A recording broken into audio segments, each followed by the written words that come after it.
purpose of feeling like, what am I here for? You know, what is all this for?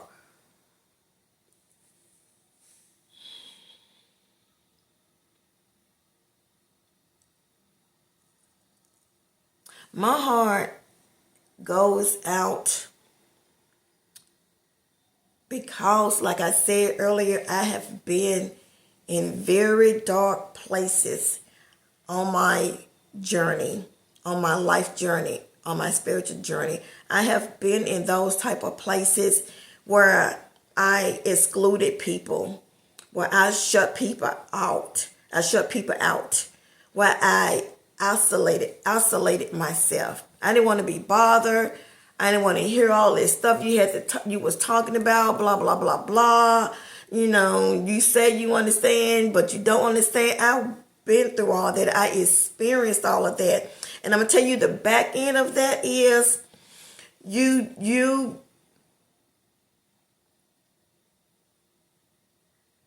do have those tendency to do exactly what you say that you're going to or you're threatening to do. And when people are threatening to do those type of things to themselves, you better believe it the very first time that they tell you or that they show or they are demonstrating to you that they would do this type of thing. You just can't shun it off. They say that all the time. They ain't gonna do nothing. I'm tired of hearing them talk about it. But that one time, are you willing? Are you willing to say, oh, I ain't finna worry with them. I'm so tired of them talking about this foolish. I'm so tired of them talking about, oh, they gonna do this, they gonna do that. Well, do it then. Don't ever tell someone, do you. Go on and do it. They ain't gonna do nothing. I'm telling you, you have no idea if you've never dealt with people with mental health issues. I've dealt with people with mental health issues. I've been in that space of having those type of issues coming from childhood or trauma. So don't ever tell someone they won't do it or they just talking. You have no idea. Because the people that are in their space, as I say, without sounding redundant, all we're doing is just suppressing those things. But one day, that thing is going to come up and it's going to deal with you in the worst type of way possible. Then you're not going to see it coming, and your loved ones or your friends or whomever else are not going to see it coming. They're not, because all we did was suppress those issues. All we did was suppress that trauma. All we did was suppress that abuse. That's all we just suppressed it. It's still there. It's just waiting for the right moment to show up in your life and show the hell out. It's still there. It ain't going nowhere. It is still there. Waiting to sneak up on you, to catch you off guard. Because you haven't dealt with it. It's just been laying dormant there. Everything that's hidden has got to be revealed. Right? So it's 10 years, 15 years, 20 years, 30 years. It's still there. It's still there. It hasn't gone anywhere. It is still there, family, laying dormant, just waiting to disrupt your life, just waiting to catch you off guard. Because it knows, or that thing know, that all of you doing has been faking the funk. All of you doing has been pacifying that issue. You haven't dealt with it or anything. It's just been laying there. They know that you go to work and you come home and it's a routine. It knows that. That's why it's comfortable being there. Because it knows that you're not going to do anything. But that one day, like the person that I saw on the video, that one day that you didn't think that it was going to rear its ugly head, it has reared its ugly head. Now it's making you confront and deal with those issues. And if that's what it takes, then that's what it takes. It's going to force you. Him and her is going to force you to deal with every single thing that you were afraid to deal with, to talk about. It's going to. We can't escape it. We can suppress it for as long as we can, but it's still there.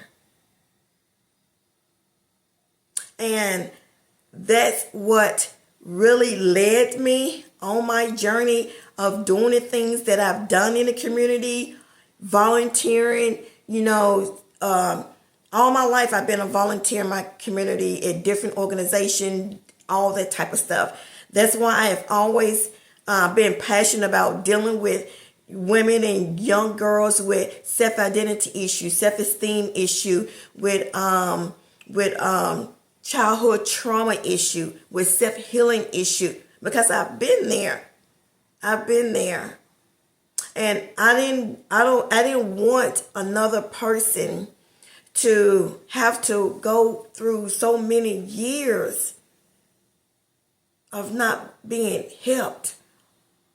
So many years of not being able to heal and not being able to live your truth and not being able to speak your truth.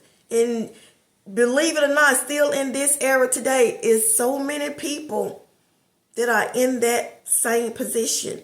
They are not speaking their truth. They are not living their truth. And now, because of the energy shift, the frequency, things has changed, and people are being forced to deal with some stuff. You almost don't have a choice. You're either going to deal with it or it's going to deal with you. It's going to deal with you.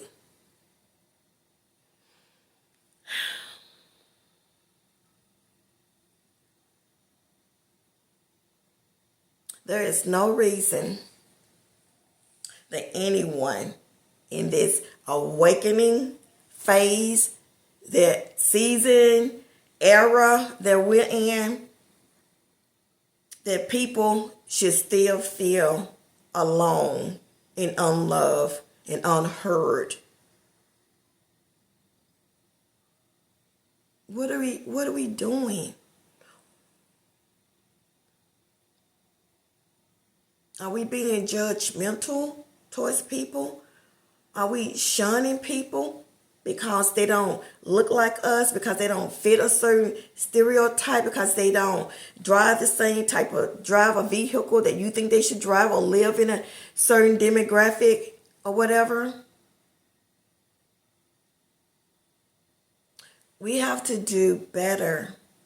We have to be there to help one another. We have to be there to show the people that's coming behind us. And we are now, we Gen X, we older women, seasoned women, we have a work to do. We have a responsibility to our community. Yeah, we do. You can say it ain't your problem if you want to, but it's all of our problem, because if she or he self-harms himself, it's going to be a ripple effect for their family, for their loved ones, their co-workers, the community. It affects all of us. So we got to get out this mentality that, that's their problem. It don't affect us. It affects all of us. It has always affected all of us in some form, way of another. When they are out there, mishandling our boys and our girls, when they get pulled over, by the law, and they're mishandled, or they are being, mishandled, by other type of predators. It affects the community. It affects us. It affects us all. And so all I'm saying is that for anyone that is out there under the sound of my voice and you are feeling alone, you are feeling isolated, you are feeling unheard, unloved, unwanted, and you are feeling that no one cares about you, I'm here to tell you that you are not alone. That you are loved. That you are somebody. And I know how hard it is to trust people. Believe me, I'm the first one that would tell you that I've had issues with trust issues. I've had trust issues. I have issue with, being vulnerable to people, telling people my business. So I get it. I get it. But for me personally, and what my purpose and what my journey is for, is to be a voice, is to create a place, a safe haven for people, women, to come and to be able to share in a safe place that's not judging them, that's not making them feel some type of way, feeling like, why are you going through this again? Dog. It is so time out for that. Everybody has a part to play in this big old universe we live in, whether you understand what your purpose is, whether you have tapped into your purpose or not. Everybody has a piece to this big old puzzle in this big old universal life or world that we live in. And I want to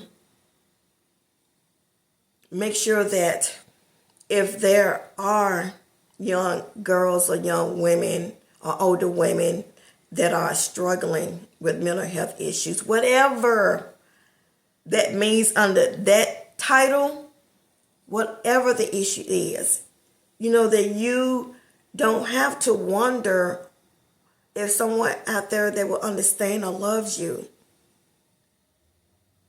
Genuinely, because I know a lot of people put on a funk, they say this, they say that, been there, done that. And people can feel that. People know when you're not genuine. People know when you're not authentic. People know that you know when you are just trying to use them for something. They know this. They can feel that. Even if they can't explain it, they can feel it. They know it. Just like kids know when they're loved, they know, what adults make them feel some type of way. They can feel that energy. They can feel it. They can sense it. So, sis, brother, you are not alone. There are some genuine, authentic people out here that are really concerned, that are really genuinely wanting to help and to be whatever assistance you may need, whether it's just a shoulder to cry on.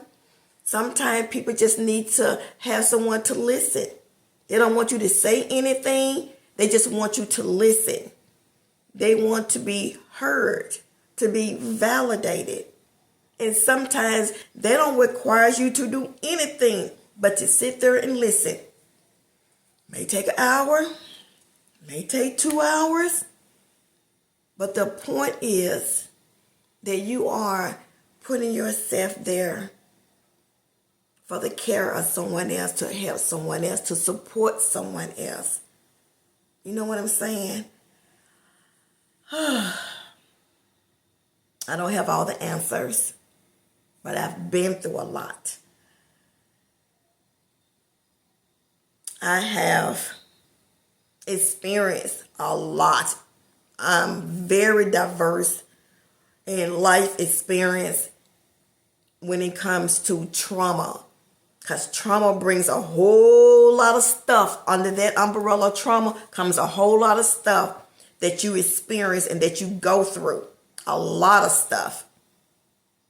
And that's where a lot of my experience come from. Because I come from a background of trauma, I have experienced a lot.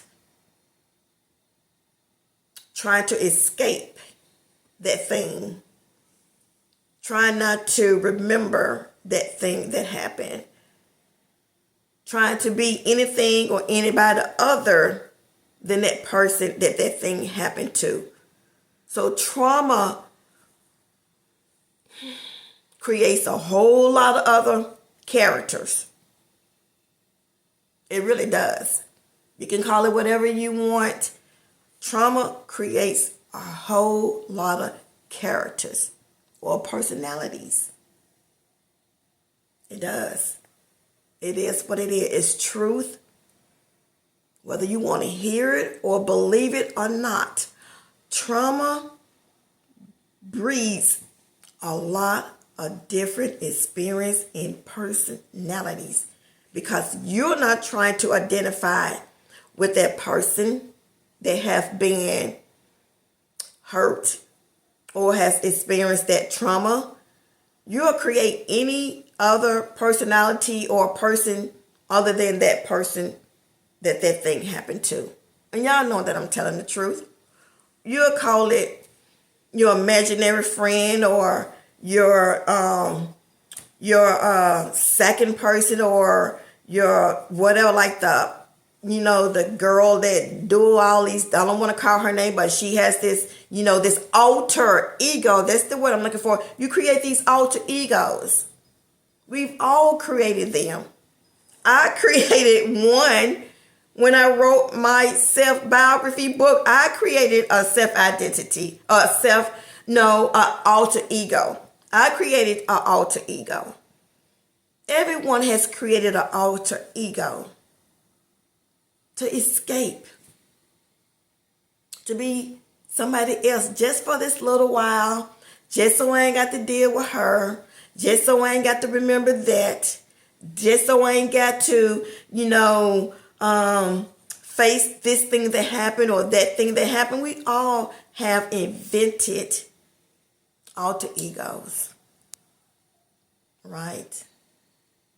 So that really just sparked me to do that when I saw that person's video, because this was a young person. It was a young person that's expressing, these type of emotions and things that she was going through or facing or experiencing or whatever. We all have been there. We have to step up and be real so people can see the realness in us, so they can see and deal with the real you and not that alter ego person that you created. People are looking for authenticity. People are looking for realness. And that's what they want to connect to. That's what they're trying to build a community with, real people, not your alter egos. And I'm not saying that I have it all together, but what I will tell you is that I've healed from those. This concludes part 2. I cry for help, a mental health crisis. Please check the description box for more information. Stay tuned for part 3. I learned how to be strong and stand on my own.